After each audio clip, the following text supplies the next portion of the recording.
we said before, because we jumped over a couple of the WWE topics before we jumped onto the AEW debuts, we should probably go back now to WWE's use of the Forbidden Door.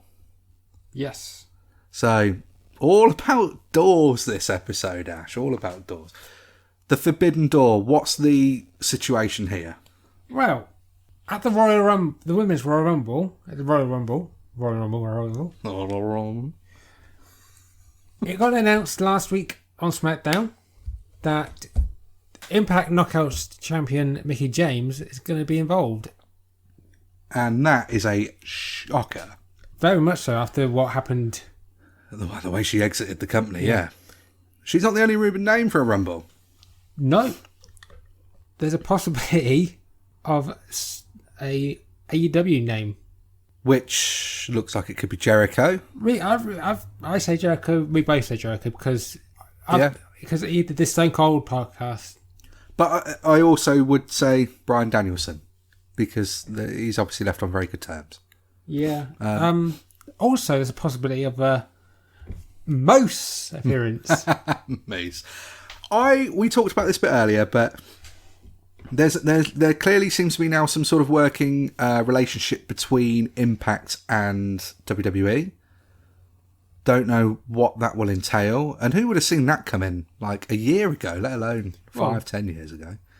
No, but in one way, it's good to have another champion appear for them. What they're going to do for them? What WWE going to do for Impact? Yeah, so because this is when AEW and Impact first kind of went in together, we got quite excited about it. The prospect was new, different. In the West, on a bigger level, you just don't see this sort of stuff happen. In hindsight, we've already talked about it. Impact probably didn't get. They didn't really come out of it looking any better than they did going in. No. Whereas AEW probably benefited the most. I think you're right. It definitely depends on what WWE can do for Impact. Because Impact aren't going to bring viewers over to WWE. No.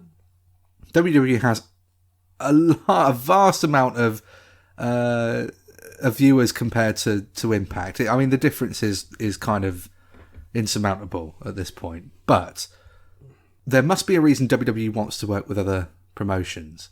And there's a few different routes it can go down, because if they're not going to be working with AEW, this could be a big power move by WWE to put more pressure onto AEW. Yeah. And AEW kind of may have done a little bit to that, done a bit of that to themselves, because it kind of gone a bit cold between Impact and All Elite Wrestling now. Yeah, ever since Christian lost it to Josh Alexander, which was October, Bound for Glory. Bound for Glory, yeah. Which we thought was going to happen at the time, because it was... Sure. But it's not the first time WWE and Impact have worked together, though. No, but this is different. But not on this kind of level. Not at this magnitude. This is being touted as a much bigger deal. Yeah. If you're going to see names show up in a Royal Rumble, it's a big deal. Because I think it's a big deal. I think we should mention what happened the first time, which was in 2012, I think it was 2011, 2012, when they inducted the Four Horsemen into the WWE Hall of Fame.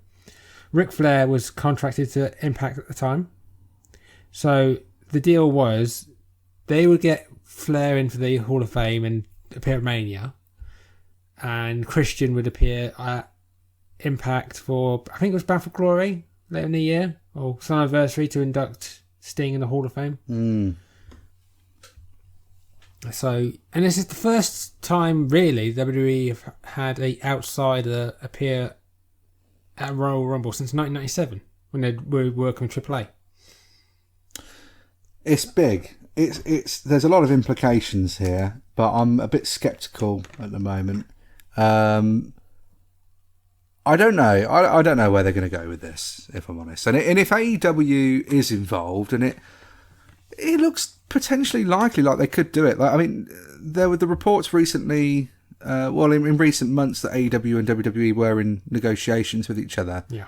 And it seemed to be more for WWE to be able to use former talent that was now working for AEW to be able to come over to film things like, I suppose, for their documentaries and docuseries and all of those kind of things that they do for the network. Yeah, not DVDs anymore, like we talked about. Nope, because they're gone. But the prospect of it could be interesting, but I don't want to get my hopes up too much for it, because it's kind of like when seeing all these people work together, but somebody wants something out of it. Oh, definitely. There's motive somewhere, isn't there? And it's already really tricky in terms of a forbidden door. Do you know what the irony of the situation is? That the door is only forbidden because WWE made it a forbidden door. Yeah, I'm personally sick of the term forbidden door. It's been used a lot, hasn't it? It's all you hear about. But when you keep doing it, it's not forbidden anymore. Well, it is and it isn't, isn't it? But I think the forbidden door, it's just ironic. The forbidden door, WWE placed it there, but if you really think about it and you go back in time more, Vince was the first one to kick that forbidden door down by breaking all the rules of the territories. Yeah. He went in there and basically spat in the face of everybody, took all of their top talent and made the powerhouse that is now WWE, and then put up his own door and his own fence that you can't get through. When he appeared on WCW at the time in 1985, I think it was. I mean, that was that's the forbidden door, yeah. And then in 92, I think he was, or 93, when before he was the Mr. McMahon character, he was the Mr. McMahon character in Memphis for a bit. That's a forbidden door, even though they were working together, but no one really knew about it. Sure. There are moments like it throughout history. You say the same for things like guys going over into New Japan or ECW going over to WWE in the 90s, and there's been lots of stuff like it. The WCW takeover was, you're right, that's the biggest one. But yeah, but since it's become a phrase in wrestling, I think I want to say this is the biggest one, because it is WWE working with someone else, which you never thought would happen. Yeah, there's no doubt about it. Regardless of what your stance is on WWE, this is the biggest one, without even knowing all of the ins and outs of it. Just because the idea that WWE are even acknowledging another company on their own product is, it's enough to make your jaw drop anyway. But let alone actually having talent appear in one of your marquee matches for the year. Because it's a huge deal.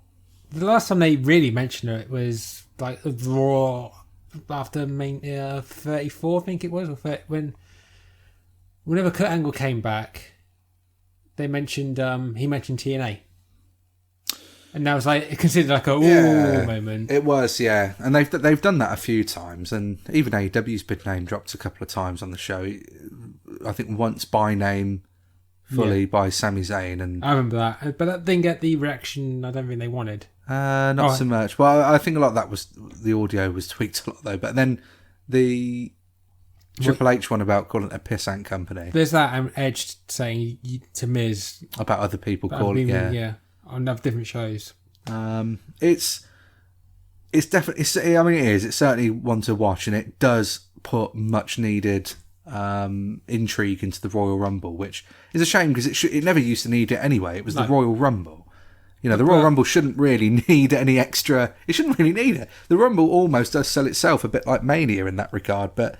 With the amount of people they've released. Yeah, that's it. If they didn't release so many people... Well, exactly. You probably wouldn't need to bring others in. But I think I think it's the Women's Rumble that's going to struggle the most. They've announced 19 people, and about 14 of them are contracted professional... Well, not contracted, but they're like...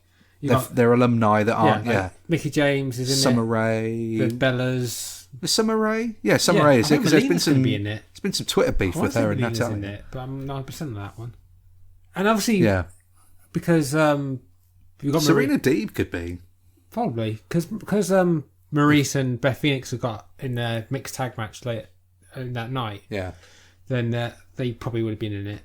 But I don't think Beth will be in the Rumble. No. Did you see that it's the first time in WWE that two women have wrestled in 3 different decades. Yeah, with Maurice and Beth. Beth. It's just that's crazy to think. That's crazy. That's a big milestone for sure. Because it felt like for years that women wrestlers in WWE or in general only wrestled for like 5-6 years and then retired and to become. Yeah, the longevity's not really quite as there, is it? No. Yeah, that's an interesting point, to be honest. I'm interested to see how it kind of goes, but I don't know. I just don't want to hold out too much hope for it because it is WWE at the end of the day, and there's always room for disappointment there, isn't there? So, but we'll see. We'll see what happens. 3 men. 1 ball. I did it.